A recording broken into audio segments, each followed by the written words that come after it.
faites en ce sens-là. Il y a des propositions également qui sont faites en ce sens-là. Maintenant, les syndicats aussi ont fait des contre-propositions. Effectivement, la rencontre était une rencontre à laquelle les deux parties n'avaient pas en amont les propositions. Il faut maintenant que les deux parties puissent digérer les différentes propositions et les contre-propositions. Et le gouvernement, comme il l'a dit, il a le temps, d'ici la rencontre du samedi prochain, pour pouvoir prendre en compte les contre-propositions qui ont été faites et justement affiner pour que le samedi, véritablement, qu'on puisse aller vers... Et donc, on ne peut pas parler d'échec? Non, on ne dirait pas qu'il y ait un échec, parce qu'effectivement, comme... je l'ai dit tout à l'heure, c'est un premier pas dans la revendication syndicale que le gouvernement, que les autorités étatiques puissent affronter la question du système de rémunération et pour une première fois affronter la question justement du système ou des rapports qui a pointé des inéquités dans le système de rémunération. Alors pour nous, donc, il n'y a pas d'échec total parce qu'il y a des propositions qui ont été faites par donc, les autorités donc, gouvernementales. Maintenant, les organisations syndicales ont fait des contre-propositions. Les deux parties donc, ont le temps pour justement, avant la rencontre du samedi, que nous espérons que ça sera une rencontre de dénouement, une rencontre de sortie définitive de crise, qu'effectivement les deux parties pourront éventuellement revenir avec des propositions concrètes qui permettraient justement que cette crise-là puisse être dépassée. Alors, M. Kassé, je le disais tantôt, la crise s'est exacerbée. On attend des syndicats qu'ils lâchent du lest. Les enfants, les élèves n'en peuvent plus. Est-ce que les syndicats aujourd'hui sont dans cette disposition de lâcher du lest? Merci Evelyne. Donc, je profite de l'occasion pour saluer tous les enseignants du Sénégal, les militants de l'UDEN et le bureau national de l'UDEN. Donc, pour dire, les enseignants ont toujours lâché du lest. Et je pense qu'aujourd'hui, le débat qui devait être posé, et que cette année, c'est l'État qui doit lâcher du lest. Parce que quoi qu'on dise, nous enseignants, nous avons toujours été patriotes. Et les parents d'élèves en savent quelque chose. Ça ne date pas d'aujourd'hui. C'est depuis 2018. Comment l'État va lâcher du lest concrètement? Parce que l'État maîtrise mieux que quiconque le problème qui se pose. Les inéquités qui existent dans le paiement des fonctionnaires de la fonction publique, l'État est à la cause. L'État en est la cause principale. Aujourd'hui, nous enseignants, nous leur avons demandé de faire des audits. L'État l'a fait depuis 2018. Ça a été signé. Jusqu'en 2021, il tarde à matérialiser. Alors qu'ailleurs, on voit des augmentations de salaire. Donc ça veut dire que peut-être que l'éducation n'est pas une priorité pour l'État du Sénégal. Nous sommes désolés de le dire. Mais est-ce que l'État n'a pas lâché du lest pour reprendre vos propos en faisant des propositions de 69 milliards de francs CFA? Est-ce que ça, c'est pas un pas en avant? Parce que vous l'avez dit, M. Loum l'a rappelé, l'État n'a jamais voulu poser sur la table cette question de ces inéquités. Oui, vous savez, Evelyne, comme je l'ai dit, oui, l'État ne fait pas du sérieux dans ce qu'il est en train de faire. Parce que communiquer sur 69 milliards, peut-être que ceux qui ne sont pas dans le système peuvent dire que 69 milliards, c'est quelque chose de grandiose. L'État a fait des pas. C'est ça qu'ils vont dire. Mais nous qui sommes dans le système, nous qui percevons nos salaires, nous savons que ces 69 milliards ne valent absolument rien. Parce qu'aujourd'hui, ces 69 milliards, après prélèvement, je vous donne un exemple patent. Un inspecteur de la hiérarchie A1, on lui fait une augmentation de 216 000. Après coupure, il se retrouve avec 100 000 francs. Où est cette augmentation? C'est-à-dire l'État donne par la main droite et reprend par la main gauche. C'est ça le problème. Et il faut que la population sache que l'État est en train de faire une mauvaise communication. Mais les indemnités également attribuées aux autres corps, je suppose, ont été également... qu'est-ce que je dis? Ont été également imposées. Vous avez l'habitude de parler, par exemple, aux indemnités de logement attribuées aux magistrats. Ces indemnités également sont imposées. C'est-à-dire, nous ne parlons plus d'indemnités de logement des magistrats. C'est-à-dire, le problème qui se pose, c'est-à-dire il y a une inéquité. Mais vous l'avez toujours dit en fait, en vous référant aux autres corps, Bac plus 4 ici, Bac plus 4 ailleurs, vous devez avoir les mêmes rémunérations. Et vous aviez l'habitude de citer les magistrats, c'est pour cela que je prends ça comme exemple. C'est-à-dire nous, on raisonne en termes d'hiérarchie.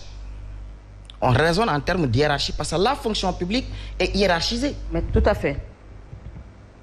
Donc aujourd'hui, on ne peut pas concevoir que dans d'autres secteurs, pour la hiérarchie A, on leur fait des augmentations des indemnités allant jusqu'à 300 000. Et pour l'éducation nationale, on veut dire que c'est impossible. Ça pose problème. Alors que ces enseignants sont les patriotes qu'on retrouve au fin fond du Sénégal. Alors, je veux bien comprendre. Pour l'exemple que vous aviez donné, vous êtes contre les 250 000 que l'État a mis sur la table, des 250 000 qui sont imposés, c'est ça? C'est-à-dire les propositions de l'État. Non, sur cette question, sur l'exemple que vous avez cité tout à l'heure. La proposition n'a pas été détaillée. L'État a fait une communication sur 69 milliards, mais il fallait détailler ces 69 milliards.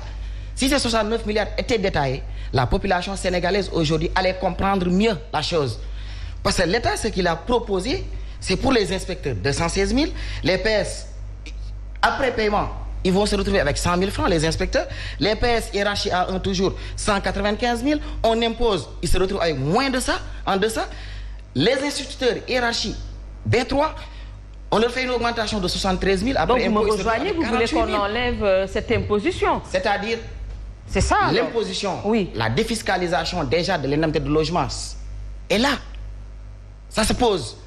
Le problème aujourd'hui, c'est que ces augmentations sont insignifiantes par rapport à ce que nous attendons, par rapport aux autres hiérarchies, aux autres secteurs de la fonction publique. C'est de ça dont on parle. On ne parle pas d'impôts et consorts. C'est-à-dire on ne peut pas comprendre. Pour l'instituteur B3, tu lui fais une augmentation de 73 000, alors qu'ailleurs, pour un agent B3, B4, tu lui fais une augmentation de 200 000. Où se trouve l'équité dans tout ça? Il faudrait que l'État prenne au sérieux les enseignants aussi. Et nous le disons, cette année, nous ne sommes pas prêts à lâcher du lest. Nous ne le ferons pas. Nous l'avons toujours fait. Mais cette année, ce sera la dernière. Parce que aussi, nous, enseignants, nous sommes fatigués d'aller chaque année en grève. Il faut que les parents d'élèves sachent aussi que nous sommes des parents d'élèves. Moi qui vous parle, mon enfant est dans le public. Et dans le public. Donc nous sommes des parents d'élèves. Le fait que nos enfants n'aillent pas à l'école, mais ça nous fait mal. Mais quand même aussi, on ne peut pas continuer. Mais malheureusement, vous ne comptez pas lâcher du lest. On ne lâchera pas du lest. Ça vous fait mal que les enfants soient dans la rue, mais on malheureusement, vous n'allez pas du tout faire des concessions. On n'a pas le choix, on le fait à contre-cœur. On n'a pas le choix. Mais cette année, on ne peut pas encore revenir l'année prochaine pour demander encore respect des accords. Il faut qu'on matérialise. C'est pas ça. Et il y a d'autres problèmes qui sont là. Hein. Monsieur Fall, c'est vraiment des négociations difficiles. À entendre vraiment, M. Kassé. C'est des négociations difficiles, qui ne sont pas aussi difficiles.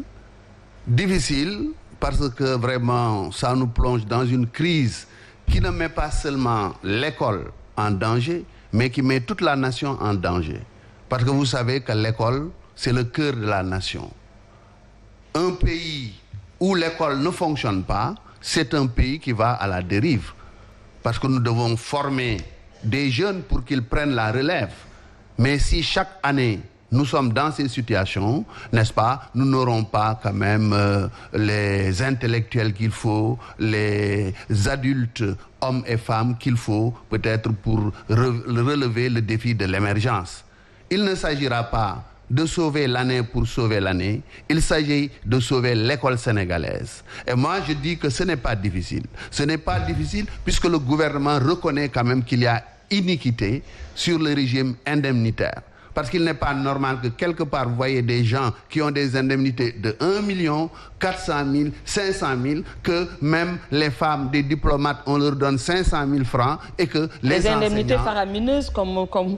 Donc voilà, c'est un peu grave. Le problème, donc, vraiment, c'est d'être sincère.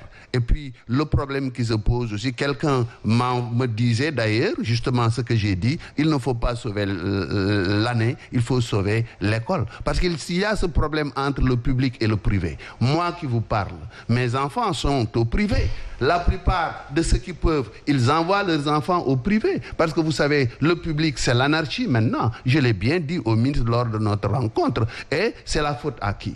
Parce que vraiment, ce n'est pas normal quand même qu'on parle du nombre des enseignants, qui fait que peut-être on ne peut pas les mettre au même pied que les autres. Mais le nombre des enseignants est justifié par le nombre d'élèves que nous devons éduquer. Nous avons une jeunesse qu'on doit éduquer. Il y a des professeurs, des enseignants nombreux, parce qu'il y a des écoles nombreuses. Il faut toujours et jusqu'à présent d'ailleurs, je pense qu'il y a des écoles où il manque des professeurs, de ceci ou de